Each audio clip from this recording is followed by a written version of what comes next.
I love it. And that's why I named today's first game Funky Bunch. We are going to play a game that's kind of like superlatives. And I want you to think of yourselves, both of you as spouses, and your children and your doxy, Kobe. And I want you to choose which one best describes this superlative. And you guys are going to call it out at the same time.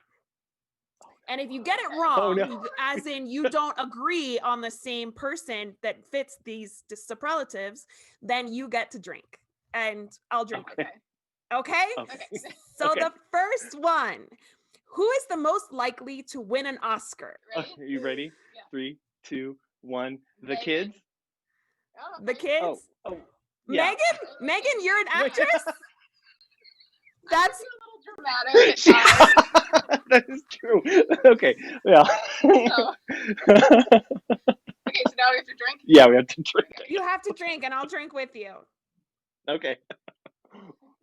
That's awesome. That's good to know about you, Megan. Yeah. Most likely to win an eating contest. 1, 2, 3, Funky Bunch. Kobe. Oh.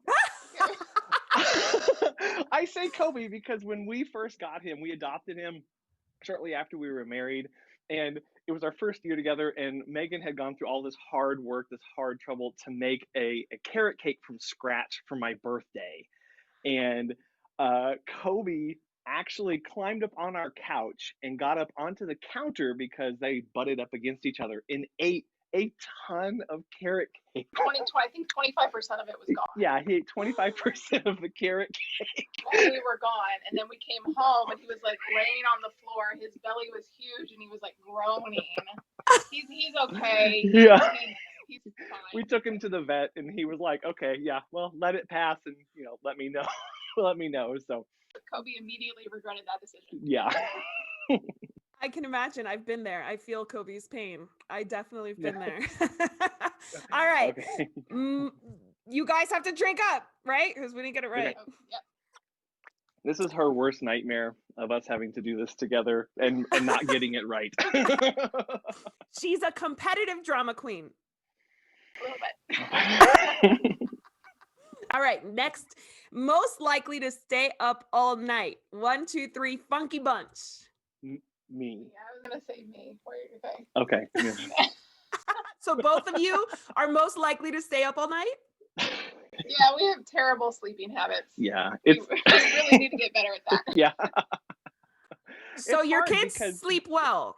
Yeah, for the most part. It's just hard with kids because you get them put down to sleep, and then it's like, well, we have to make this nighttime as productive and useful as possible. So that during the day we can spend the most time with them. And doing other stuff. So you find yourself putting the kids to sleep, managing that, and then all of a sudden you look up and it's midnight, it's 1:30, and you're still cleaning or you're still working or doing stuff like that, and all of a sudden you get tired.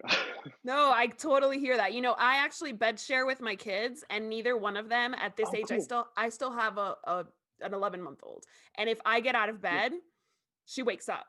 So by 8:30, I'm in bed too, and I'm stuck there until the next morning. She's starting to sleep deeper now, but if I get up, no joke, she will wake up. So I kind of envy your late nights and productive evenings. I look, you don't want to push the time. You want to enjoy these ages, the baby stages, but you also kind of look forward to like when they're a little more independent.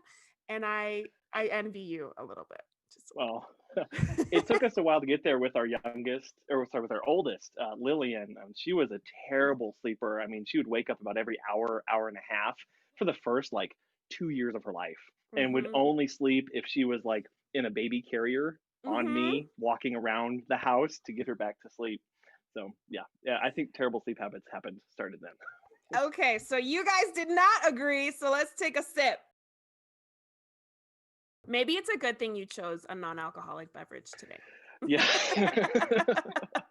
All right. Who is the most likely to have a book written about them? 1, 2, 3, Funky Bunch. Oh, her. I don't know.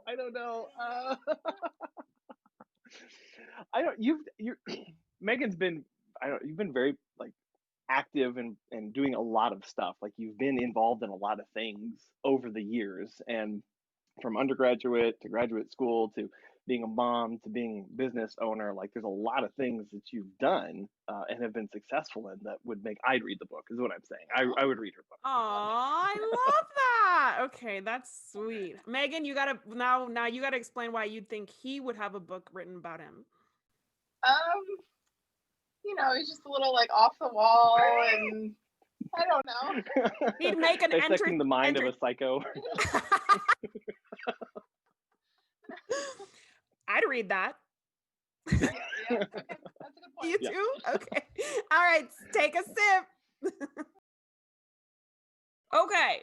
Who is the most likely to be forgotten at the park? 1, 2, 3, Funky Bunch. Noah. Yeah, I think I was gonna say Noah. No, yeah. Oh, hey, we've got one. Yeah, got one. Noah is very, very quiet, very reserved, and will go and is perfectly fine playing all by himself in the park, doing his own thing, and doesn't really need us. Doesn't really want us to be constantly watching him. He'll just go quietly do his own thing and be left alone and be perfectly happy.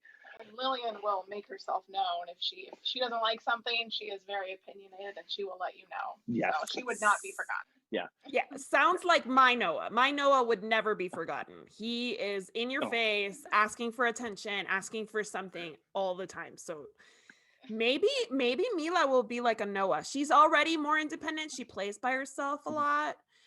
She kind of chills more. Noah has always been like you described, like needing to be held. My husband baby wore too. So it sounds like we have our oldest are the same.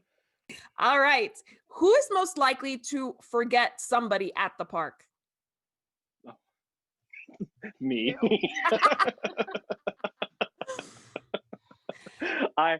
I'm distracted easily. I'm definitely the squirrel or off to this other thing and get focused and single track mind and can so I would definitely forget somebody at the park. So it sounds like you and my husband have a lot in common.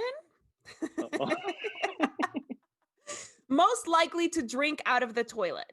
1, 2, 3, Funky Bunch. I can't believe you're thinking so much about this. Are you gonna say Kobe? Kobe? I don't know. I said Noah, but just because he likes to explore new things, right? Noah is very, very like, okay, like I'm going to investigate this to its fullest.